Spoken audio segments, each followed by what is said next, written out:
In-depth, investigative.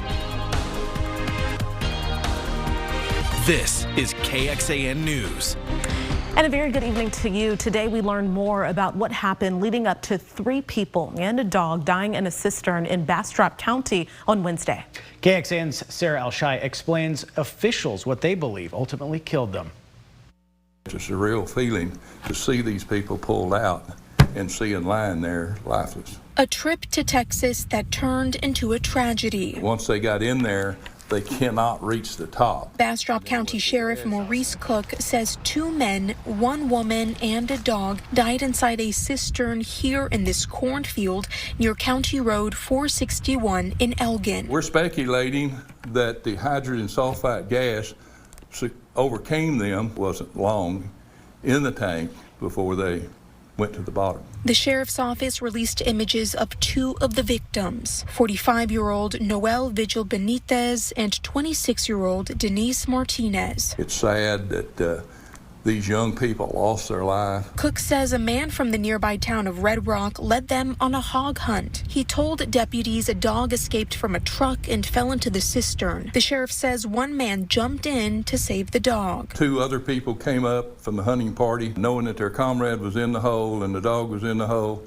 They too jumped in. Officials detected high levels of hydrogen sulfide, which Cook believes is ultimately what killed them. Environmental toxologist Dr. Thomas Didek says it's something you can't see and sometimes can't smell. 1 or 2 breaths can knock you out. Death can be within 5 or 10 minutes. The sheriff says the man with them called the deputies for help around 1 a.m. Wednesday. For hours, crews pumped out the toxic water, cleared the gas through ventilation, and a deputy pulled the bodies out. There was a helicopter.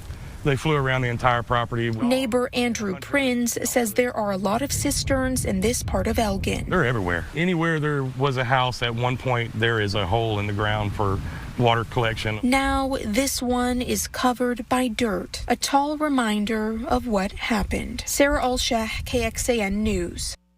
The sheriff says deputies are looking into the hunting guide's story further, adding there are no charges filed at this time. The toxicologist tells us every year somewhere between 5 and 10 people die in similar situations like this across the country. But he says it usually involves workers who are sometimes exposed to this kind of gas. So what is a cistern? It's essentially a tank for storing water. It's mostly used domestically to catch rainwater or flush toilets.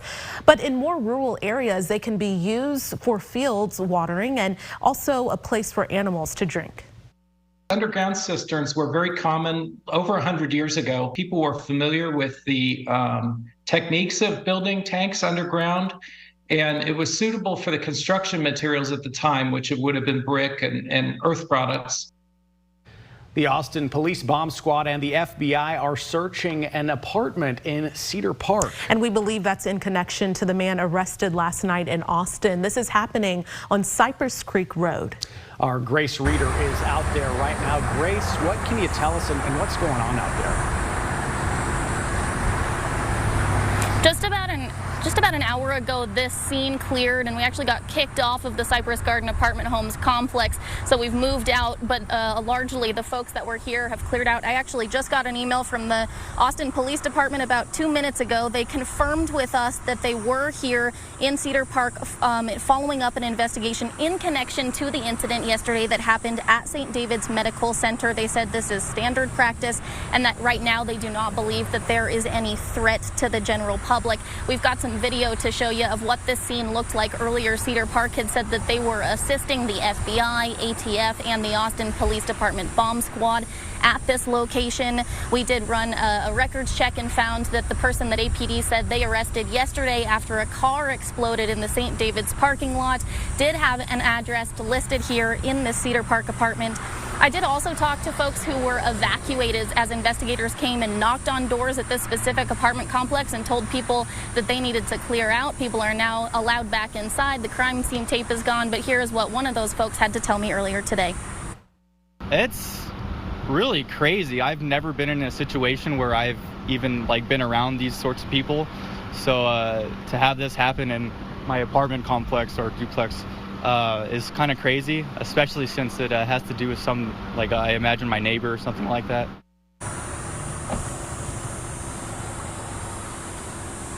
It is worth repeating that that person tied to the investigation at St. David's yesterday has been arrested and charged. We have all of those details from yesterday over at KXAN.com. The Austin Police Department told us that because this is an active investigation, this was all the information they could give us today. Guys. All right, Grace Reeder, thanks so much. Let's get to an update now on the fires across Central Texas. The Plum Hopper fire started yesterday. This was in Caldwell County. It burned 200 acres and is out now. Also out is the Oak Grove fire. That's in Hays County. That burned 400 acres. The Palmer Lane fire, that's in Cedar Park, is now 90% contained. And the fire in Cedar Park destroyed an apartment building. That building had 24 units and they're all gone. Additionally, Cedar Park says dozens of other units sustained damage after the fire spread to other buildings as well. And some got water damage when crews were fighting the fire. With the exception of the burned apartment building, people are allowed to access their homes. We spoke to a man whose unit was not impacted. He says his lease is ending in September and he was planning to move out, so he decided to give up his unit early. Hey, how about we give up our unit so somebody else can take over, somebody in need. Hopefully they put somebody in need in there. The American Red Cross continues to help those who are in need. Oh, look at that. Look at the front of the house now. It's about to just really go down. Look at the back. Oh, my God. Unbelievable. Here it comes, man. Well, that's video of a grass fire in East Austin that burned 2 vacant homes. It started around 7 last night near Decker Lane and Hog Eye Road. The fire is now 100% contained, but it did burn about 100 acres. Firefighters went back out today to mop up the fire, and crews have not yet released a cause. I was going to say, we're seeing a lot of fires out there. We've covered a lot over and over, and the temperatures, I think, are certainly playing into that. And you can speak to how hot it has been out there at the fires, right? I mean, the fire danger dropped briefly today. We've kind of lucked out today in terms of what has popped up so far, but don't get used to it. Tomorrow, anything could happen at any time. Low humidity, gusty winds, raising fire danger back to 5 out of 5. Extreme in parts of the hill country. Back in Austin, and 90% of the area will be very high. That's certainly dangerous enough to see a rapidly spreading wildfire like we've seen. Temperatures right now extraordinarily hot. We're losing perspective of how rare temperatures like this are. Right now, we're sitting 5 degrees hotter than the hottest temperature ever recorded in Austin. It's 107 under sunny skies. That has been our high so far, tying the record from back in 2012. My guess is at 6 p.m. they'll revise that upward to a record high of 108. As you could guess, the radar picture completely dry. Wish I had some better news this evening. I just don't quite yet. Coming up, we have our weekly drought monitor update and your weekend plans. Also an update to the coming hurricane season. All right, David, thank you. Attorneys in Harris County delivered closing arguments today in a case that calls for throwing out election results. About 20 candidates are suing to do their elections over again after losing in November. They cite certain errors in how the county administered the election. Ryan Chandler looks at how the trial has sweeping implications for our state's largest county, which accounts for about 1 in 6 registered voters statewide. Republicans in Harris County relitigating razor-thin results. On November 8th, GOP candidate for district judge Aaron Lunsford lost by about 2,700 votes to incumbent Tamika Kraft. Her party is now calling into question the county's election administration. It's constant problems. So this isn't just a one-time, oops, we made a mistake.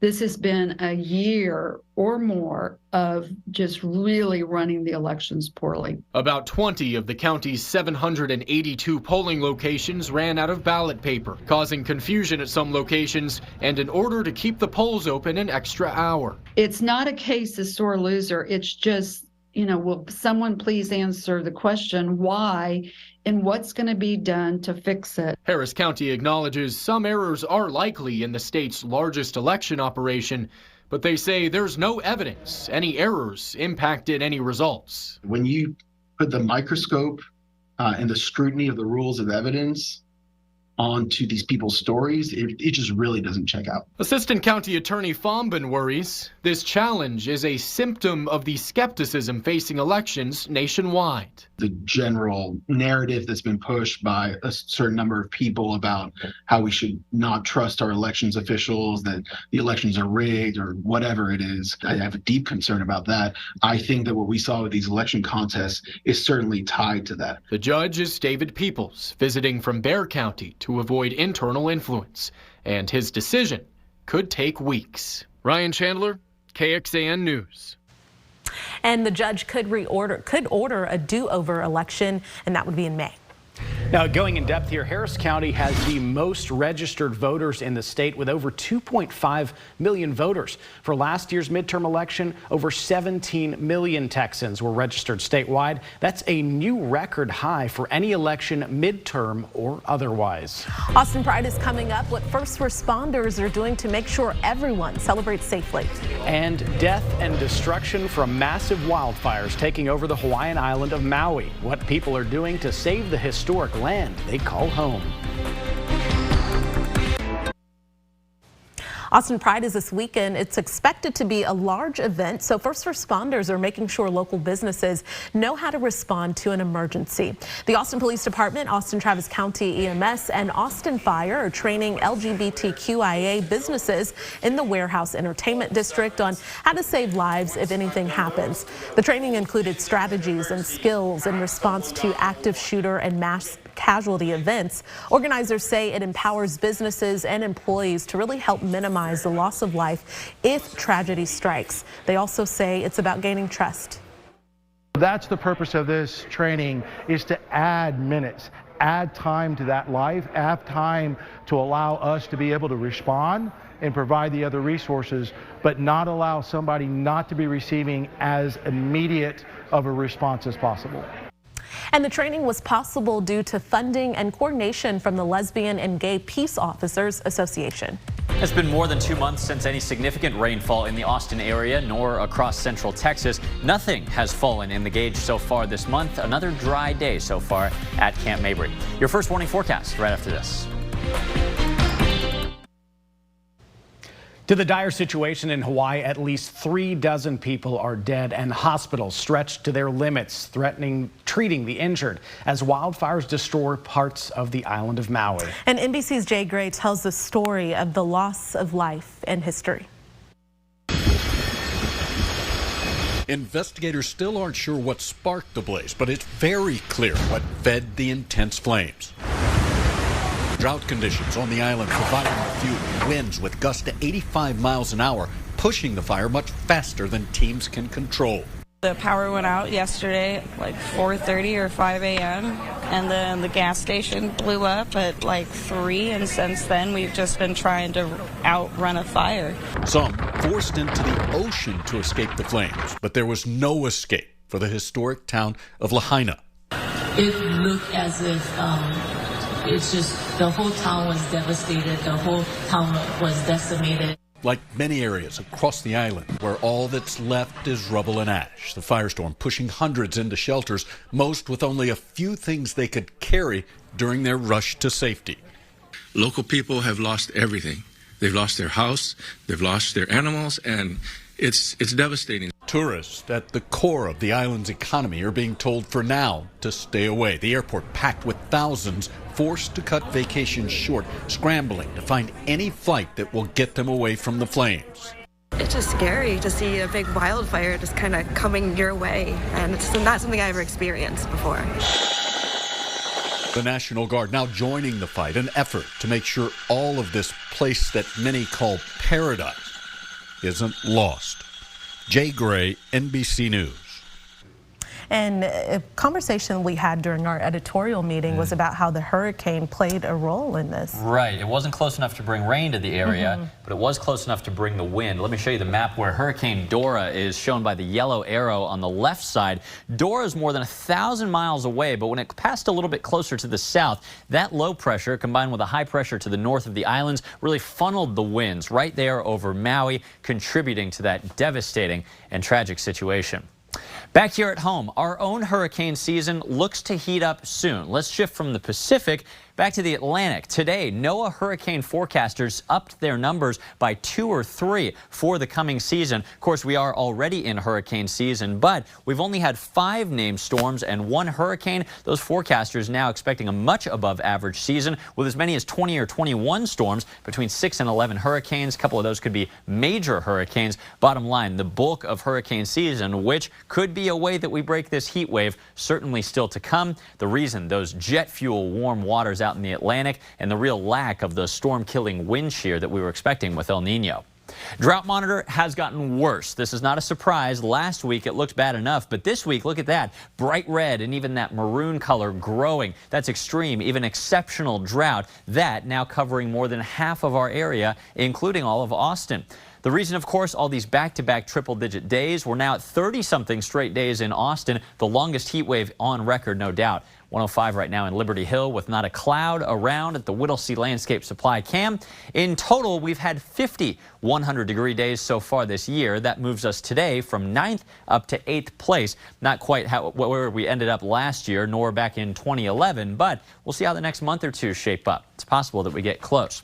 We do have a few showers and thunderstorms firing out there northwest of the hill country. This is happening like it did yesterday on the periphery of the heat dome, which has shifted slightly over the Gulf of Mexico. The proximity of the heat dome, though, still means these are going to get squashed before they have any chance of coming our way. New high-resolution modeling data coming in just at 5 o'clock showing the suggestion of a little rain approaching the northern hill country. But just like we saw last night, you may see some towering clouds northwest of San Saba County, but they're not going to deliver for us. That sinking air just stops it in its tracks. Red flag warning for dangerous fire weather until 11 p.m. today, again from noon to 11 tomorrow. Also, excessive heat warnings until 9 p.m. tonight, again during the heat of the day tomorrow. We had to check with the Weather Service because we were pretty sure we've never seen this many in a given year, and we haven't. They said this is their 15th excessive heat warning to be issued this year. The previous record was 3 in a given year. That just happened last summer. Tonight's forecast, breezy and warm at 79. Tomorrow, hardly a cloud around, and it's possible that we've got another record high of 108, crushing the current record from back in 2015. Record highs come and go through the weekend and beyond, but the bottom line is that for the next 7 to 10 days at least, we still don't break the heat wave. We still don't have a chance of rain. Hopefully beyond August 20th, though, we could see a little glimmer of relief. We'll keep you advised as that gets closer. We're learning more about the man the FBI shot and killed after making threats toward President Joe Biden, what he posted on social media before the FBI came to his house.